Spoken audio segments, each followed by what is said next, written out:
Bonjour, bienvenue à tous pour ce temps de culte et de méditation. Mon Dieu, dire oui pour quitter les sentiers battus de la facilité, dire oui pour vivre ton projet et le réaliser, dire oui pour aller à la rencontre des autres et te rencontrer toi, dire oui pour sortir de chez moi et me rendre disponible, dire oui à ton évangile et travailler avec toi pour que chacun reçoive sa part. Mon Dieu, je dis oui. Le texte qui nous est donné aujourd'hui nous vient de l'Évangile selon Marc au chapitre 9. 6 jours après, Jésus emmène avec lui Pierre, Jacques et Jean. Il les conduit sur une haute montagne loin des gens.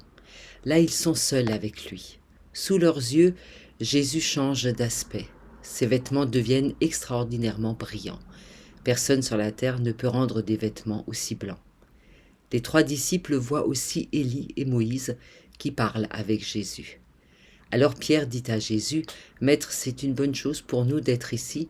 Nous allons faire 3 abris, un pour toi, un pour Moïse et un pour Élie. » En effet, Pierre ne sait pas quoi dire.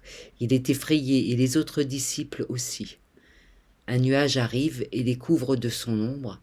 Une voix vient du nuage et dit, « Celui-ci est mon fils très aimé, écoutez-le. » Les disciples regardent autour d'eux, mais soudain ils ne voient plus personne.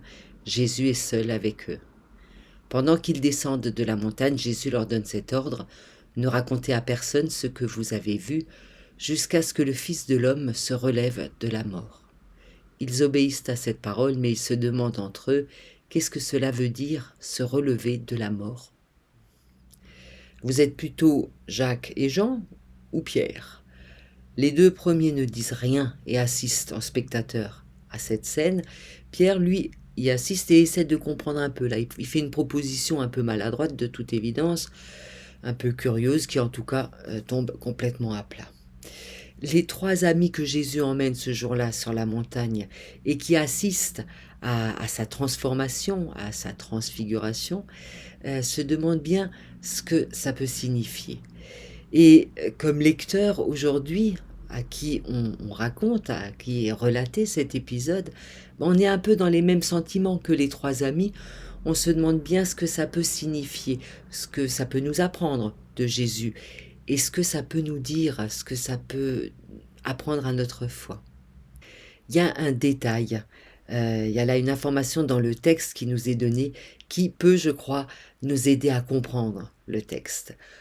On a 2 personnages qui sont présents, 2 personnages emblématiques importants de la Bible hébraïque, Moïse et Élie.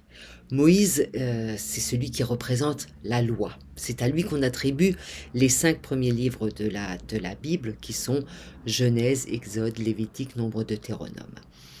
Et puis on a aussi sur cette montagne, avec Jésus et Moïse, Élie, qui est le prophète qui était sans doute le plus connu du temps de Jésus au 1er siècle de notre ère.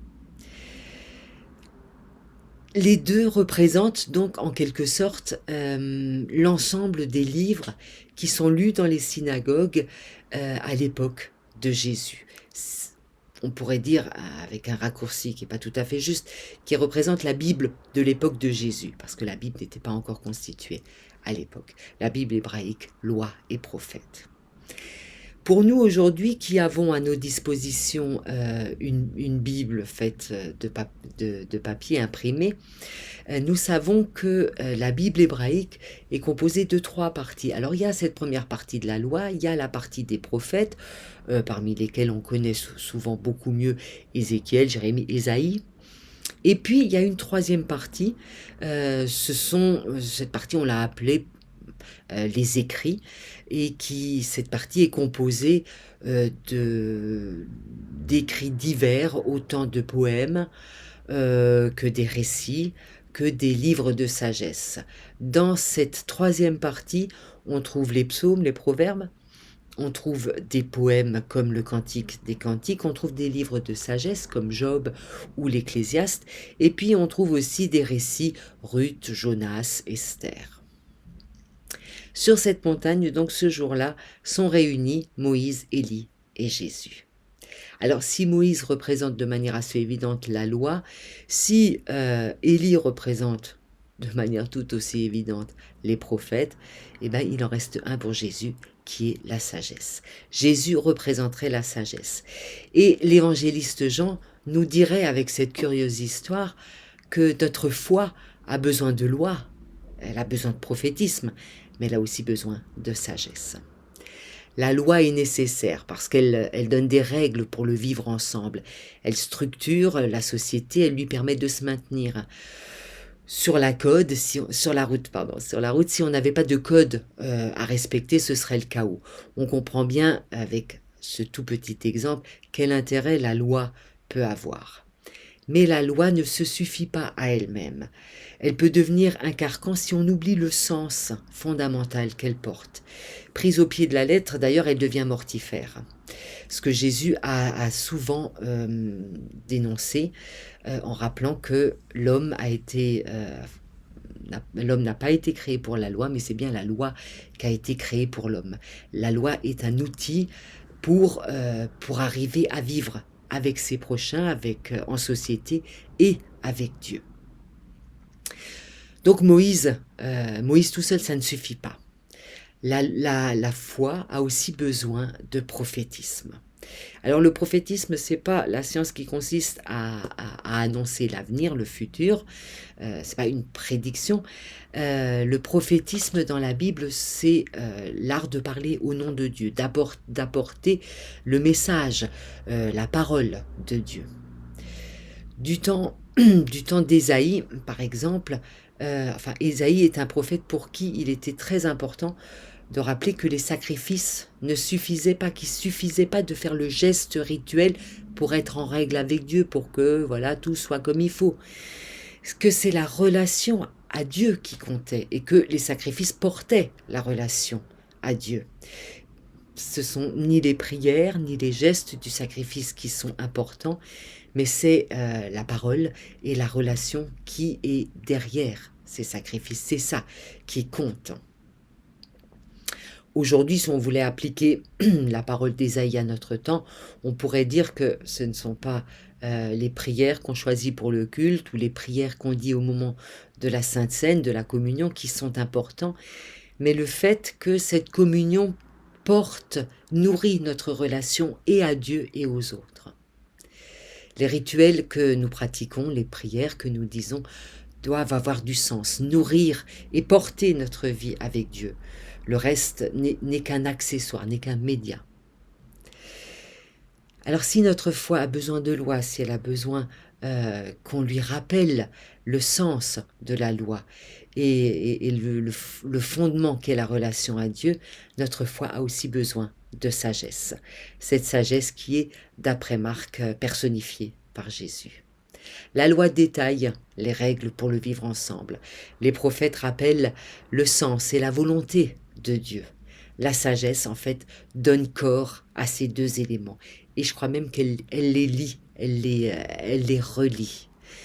Jésus porte en lui la loi et les prophètes, et il les vit comme ces personnages de la troisième partie du Premier Testament. Avec les psaumes, Jésus évoque les difficultés et les joies des croyants. Avec les psaumes, Jésus trouve des mots pour sa prière, pour nourrir sa relation avec Dieu. Avec le Cantique des Cantiques, Jésus célèbre l'amour sans honte et sans convention. Avec le Qoélette, Jésus dit la fragilité de la vie et l'urgence de vivre dès maintenant, sans attendre. Avec les Proverbes, Jésus respecte et intègre l'enseignement des anciens. En sa personne, Jésus rend vivante la foi qui a besoin de loi, qui a besoin de messages, de paroles divines. Et il nous invite à mettre nos pas dans les siens pour que notre foi soit sans cesse nourrie par la loi et par le prophétisme et qu'elle s'épanouisse sans mesure. Avec cette petite histoire assez curieuse de la transfiguration, l'évangéliste Marc nous dit que la loi est importante, les prophètes sont importants, mais que la sagesse a tout autant d'importance. Et la sagesse représentée par Jésus, je crois que ça représente l'endroit où les deux se rencontrent. la loi et le prophétisme. Et par-delà la figure de Jésus, c'est en toute vie que loi et prophétisme doivent se rencontrer, dans nos vies tout aussi bien. Quand on reprend ces histoires de la troisième partie de la Bible, la vie de Jonas, la vie de Ruth ou d'Esther, on voit bien que